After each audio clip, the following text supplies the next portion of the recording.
Mister Mineo, dicevamo a microfoni spenti, sono mancati 2 minuti per poter arrivare all'intervallo sullo 0-0 e poi giocare un altro secondo tempo. No, vabbè, gli episodi in questo campo sono sempre decisivi. La verità è che abbiamo concesso i primi 10 minuti al Misilmeri, anche perché noi avevamo un bel po' di defezione, quindi il tempo di trovare le giuste misure, e poi secondo me abbiamo fatto un'ottima partita. Credo che nel miglior momento, quando avevamo conquistato qualche punizione in più e qualche situazione in più, riuscivamo a uscire meglio. Abbiamo preso un gol che era secondo me evitabilissimo, perché è una serie di errori concatenati. Dopodiché finisce il primo tempo, nel secondo tempo abbiamo fatto bene, abbiamo sfiorato subito il gol col palo di Mazzamuto e la parata di Zummo, poi abbiamo giocato, non abbiamo rischiato quasi niente, e poi all'ultimo, se Sferruzza magari la palla batte a terra invece di andare dritta per dritta in porta, magari beffiamo Zummo, che si è dimostrato il portiere di valore che è. Però non ho nulla da rimproverare ai ragazzi, se no posso fare soltanto un plauso per quello che hanno fatto, perché oggi era complicato con 6 giocatori che sono possibilmente titolari in meno, ma a parte questo è stata una settimana un po' particolare, quindi posso soltanto dire grazie ai ragazzi per il sacrificio che hanno fatto. Ecco, guardandolo a più ad ampio raggio, questo risultato in un certo senso diciamo che complica le cose, perché comunque c'è sempre molto traffico dal terzultimo, quartultimo posto fino praticamente alla zona playoff.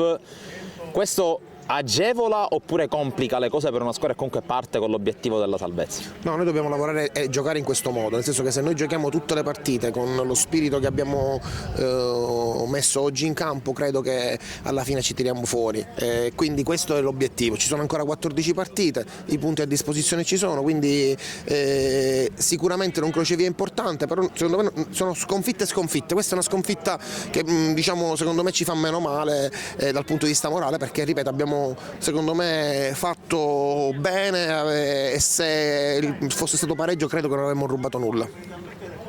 Sono qui con Spampinato del Casteldaccia.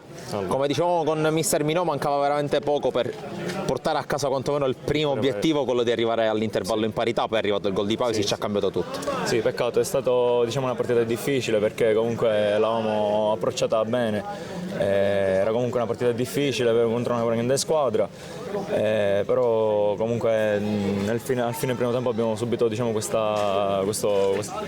vantaggio comunque da parte del Misilmeri.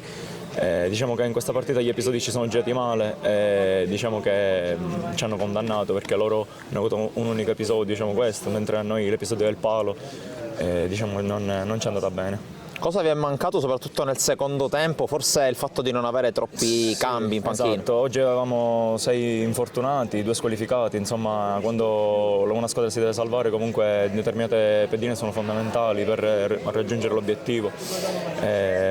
Comunque peccato, oggi si poteva raggiungere un pareggio, sarebbe stato secondo me il risultato migliore, visto che comunque la partita è stata abbastanza equilibrata.